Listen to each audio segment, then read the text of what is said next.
Hey everybody, welcome back to the channel, and today I am annoyed because the A-League don't care about their fans, so let's get into it.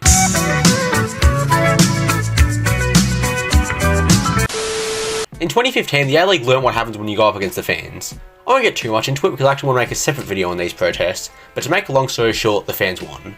And in 2020, when the APL was formed and took over with making the decisions, everything seemed fine. Danny Townsend was the CEO of the APL and he seemed cool.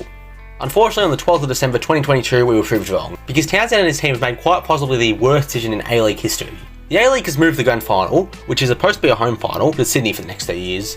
While I have opinions on why this is a terrible decision, I think we first need to hear out what Danny Townsend said on the decision and why he made it. This is a unique opportunity to build tradition for football fans. When you think about a cup final in England, you think about the trip to Wembley, and we want fans in Australia to look forward to the A-League finals in the same way.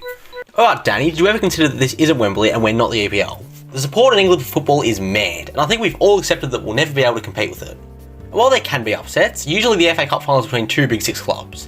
And because these clubs are massive, you can have fans from places like Australia, the USA and China fly out to the match. You think anyone from Washington or Beijing is flying out to Sydney FC versus Melbourne City on a Sunday arvo? Of course they're not. And don't get me wrong, flying up from Melbourne or down from Brisbane or wherever you're flying from with a passionate group of people supporting the same team as you are, yeah, it sounds cool. But how about a bit of perspective?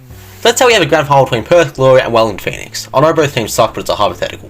So for a Perth team travelling to Sydney, they'd have to get on a 4-hour flight which costs around $500 to $800, and that doesn't include accommodation and tickets. Then the Wellington fans would also have to do a 4-hour flight. They'd also have to deal with international customs and may have to do a connecting flight. The cheapest flight I could find for this was $641. Not to mention that these prices spike up for an event, meaning that all in all, fans might be paying over $1,000 for the grand final experience. And if all that happens, I promise you'll be lucky to get 10,000 people there. And sure, some Sydney locals might buy a ticket, but they won't be adding any atmosphere. So when a person who doesn't watch the A-League decides to tune in for the grand final and sees a stadium that's nowhere close to being sold out with a terrible atmosphere, do you think they're tuning in again next season? Probably not. Now what else did Danny say? When you don't know where it's going to be 6 days out, it's hard to plan anything, let alone just try to get people into the stadium itself. Okay, I will admit he's got a half point here.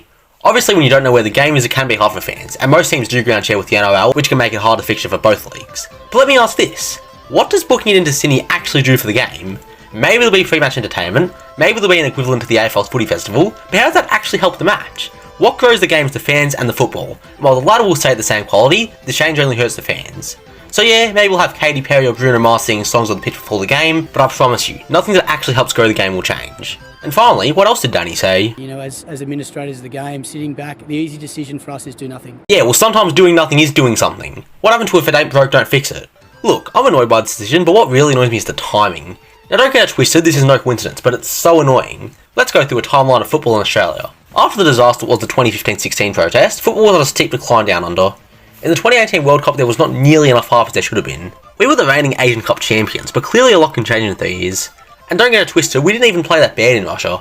We scored against France, we got a point against Denmark, and going into the final match against Peru, we had a win or go home match that should have had the whole country talking. But they weren't, because there was just no interest in football. This would only get worse as the last player from our golden generation, Tim Cahill, announced his retirement. I went through the 2019 Asian Cup and the 2022 World Cup qualifiers with little interest. But after the win against Peru this June, we were finally on the right track again, and thanks to the heroics our boys shown in Qatar, we finally had Aussies interested in the sport again. But that's the problem. They saw the interest in football and immediately got dollar signs in their eyes. It's been about a week since we lost to Argentina. That meant that in the space of a week, Danny Townsend capitalised and signed a $10 million deal with Stadium Australia to host the grand final. And I mean, why wouldn't he? This is going to be the highest interest in football this country sees until at least 2026. But I do have one question. Where is this money going? Townsend has shared bits of information about where the money will go. For example, all teams will receive some of the money. And that's great. But will it be an even spread? I mean, let's not act like the A-League look out for small market teams. Did you know that in the decision to move to the grand final, the A-League only consulted representatives from 5 teams? That's right, if you don't support Sydney FC, Melbourne City, Melbourne Victory, the Wanderers or Brisbane, sucks for you because you don't get a say. Instead they gave a vote to a representative of Football Australia, which is fair enough. In my opinion, all 12 teams should have been given a vote with the 13th vote from Football Australia in case of a tiebreaker. But they didn't do that. Instead they gave a vote to their investment in Silver Lake. And do you think that a representative from Silver Lake sitting in his office in London, New York or Hong Kong who's never watched an A-League game voted against this? But then again, there are better things we could do with the money than just hand it to clubs. We could help Western United build their stadium. They're the reigning champions, yet we have them ground sharing with other teams. Melbourne has so many beautiful stadiums, and yet we have 3 teams sharing the same ground along with an NRL team. It's embarrassing. Or we could help grassroots football, you know, support the kids who could be playing for our country in 20 years. And I haven't even gotten into how bad this decision is for going women's football in this country. We're hosting the 2023 Women's World Cup.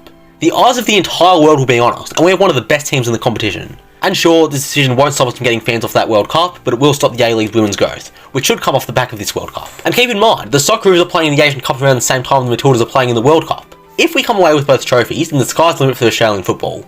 And unfortunately, the same cannot be said for the A-League. So I don't know who the people who voted for this idea were, as the votes haven't come out yet. All we do know is that Melbourne Victory representative Anthony Di Pietro probably voted no, as he has now left the APL board. And even as a City fan, I have to hand to him, that's a class act. But I want to end this video by saying to Danny Townsend and all the members who voted for this, thank you. Thank you for making sure this country never truly reaches its potential in football. Unfortunately, we can't change the decision. What we can do is protest it. We did it in 2015 and we'll do it again now. If you are going to an A-League game this weekend, obviously don't be stupid, as we can't give the media any more excuses to call us hooligans like they have in the past. But show Danny Townsend and the rest of the elites what we really think. Show them that football is nothing without the fans.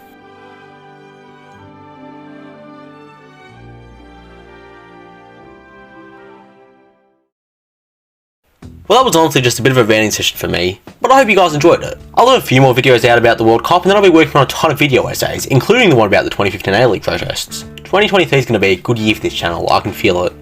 But thanks for watching, make sure to like, comment and sub, and I'll see you next time.